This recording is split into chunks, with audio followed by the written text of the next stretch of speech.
All right, so for our final self-portrait, what we're gonna do is gonna have this 12 by 18 inch paper. And we're gonna make a 12 by 18 inch grid. Now in our sketchbooks, we did a border, but because our paper is exactly the size that we wanna use, we are not going to have a border. So what we wanna do is take our 1 inch on our ruler and make sure that we're making a mark along every inch. So I'm going to lay my ruler down along the edge so that my 0, that first long line, lines up with the edge of my paper. Once I do that, I can hold my paper and my ruler in place and start making these marks at every inch all the way down the paper. Now, one thing that is important to do is make sure we're always measuring from the same edge and the same side. Even though our paper is the correct size that we want to use, it's not perfect. Over here we just have a little under an 1/8 of an inch cut short, because whenever they sell you paper, lumber, or anything like that, it's always gonna be off by a little. So I like to put a T at the top over here, and that reminds me to go this way when I measure, so that I'm using this corner over here. So again, I'm gonna line up my 0, and I can come along and at each spot do another mark.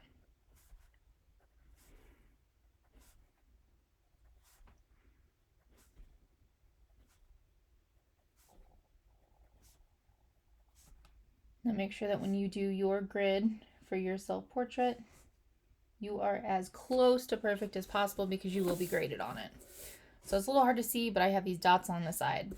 Now with that same T in the corner, I'm going to line up my 0. And now what I can do is come along and again mark at every inch. Make sure you are standing above your paper so that those marks are as accurate as possible. All right, so now with this T up in this corner, we want to make sure we're measuring the same edge. So we're going to follow this T all the way down. And we can set up our 0 again, so that we're measuring from the same side. And go ahead and start marking every inch.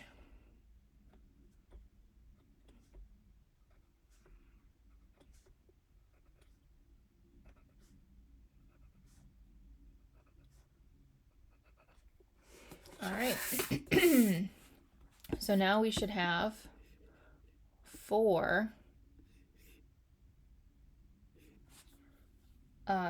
all 4 edges with our dots around them. And now we should have basically a buddy for each dot.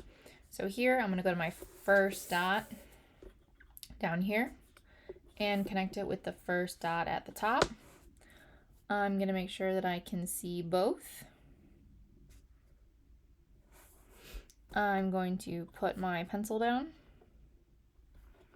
and carry it all the way through. I want to do this nice and lightly so that it is easy to erase. The goal of the grid is to be able to copy over a contour outline drawing to start our self-portrait, to make sure that everything is in the right spot. If our grid is off, then our drawing is going to be off. So just like we did with the grid scramble, we're just going to transfer over our photo 1 box at a time. Another thing to remember is that our ruler is not 1 inch wide. While some rulers may happen to be 1 inch wide, ours is about 1.25 inches. So make sure that you are not just using your ruler to make those lines. We want to measure with our inch to get all of our boxes 1 inch by 1 inch.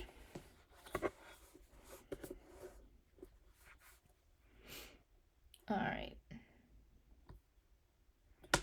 So as you can see, this isn't exactly going super quickly. I definitely go much faster in my sketchbook. because when I'm doing my practice grids, I'm not as concerned, and they're also much smaller. But when we are doing our summative, which is our version of a test, summative projects, we want to get it as perfect as possible. Checking along the way, having a friend next to you, bringing it up to me during class. All of these are great options for double checking your work before you move forward. Because it's going to be a lot of work. Just like this, I didn't double check. So now I got to erase this whole line.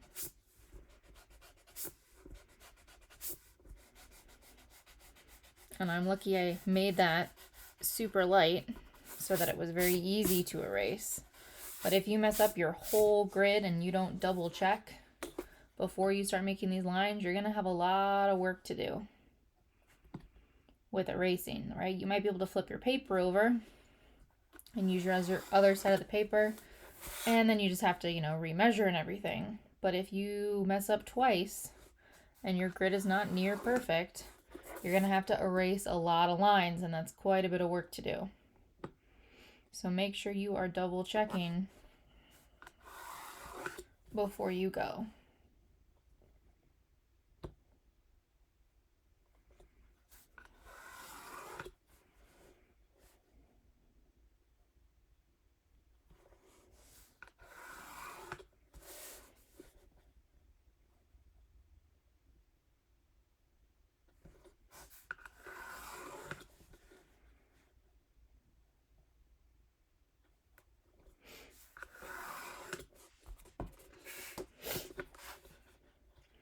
So as you can see, I'm probably about somewhere around 5 minutes into this, and I'm almost done with the longer of the two sides.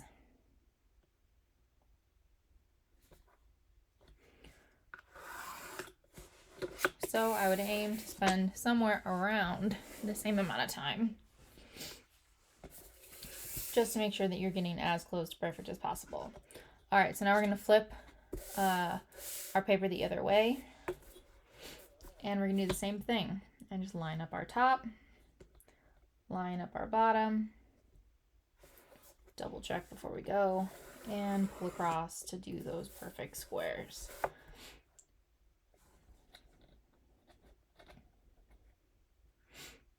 Another pro tip is to keep your pencil straight up and down when you do this, so that you're not going underneath your ruler. Some rulers lie flat on the paper.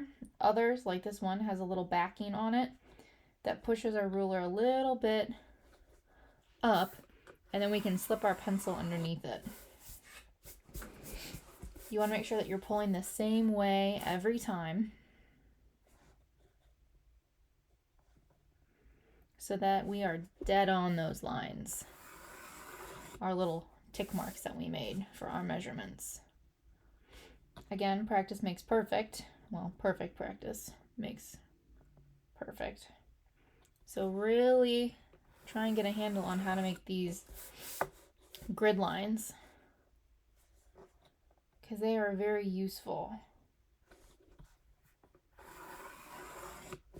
And the more accurate you can get them, the better. They're not just for small drawings like this. They can be on large canvases. I use an adapted grid when I'm transferring my small sketch onto a large canvas. And instead of making my boxes an inch by an inch, I'll make them a foot by a foot, or a half foot by a half foot. Or sometimes if I am making a master copy, which is what we call it when we copy a painting or work of art by someone else who's considered a master, I use a grid to make sure that I'm getting as close to their drawing as possible. So there's lots of reasons to use grids. All right, so when we're all done, we should have something that looks like a perfect grid on our paper. And then what we are able to do is go ahead and erase our markings for where we wanted to draw. And if I can just zoom in a bit, show you guys what I'm talking about. There we go. We can come along our top and do our letters. And so since we don't have a border this time, what we're gonna end up doing is writing right along the top of each box, and I just like to center them. So this is my box A, B, C, D, E, F, G, H, I, J, K, and L. So now I have all my letters in the top, and now I can come along the side and do my numbers. So for that first box, A is at the top. I'm just gonna put my 1 right there. And now I can keep coming down my paper to do the rest of my labeling.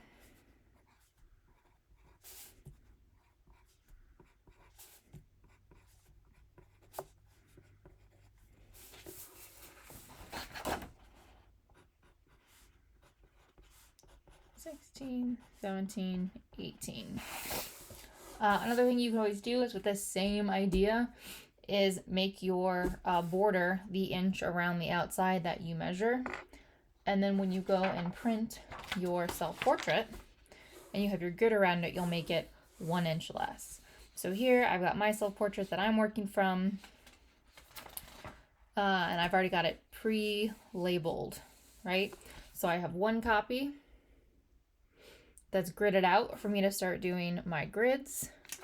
My other one is just, if I can separate them, there we go. My other one is just a plain black and white copy, so that when I start doing my shading, I can really start to look at those different values in here. All right, so we'll go ahead and pick up in our next tutorial for our first day of our final project, where we're going to be starting our contour outline drawing of our face into our gridded paper.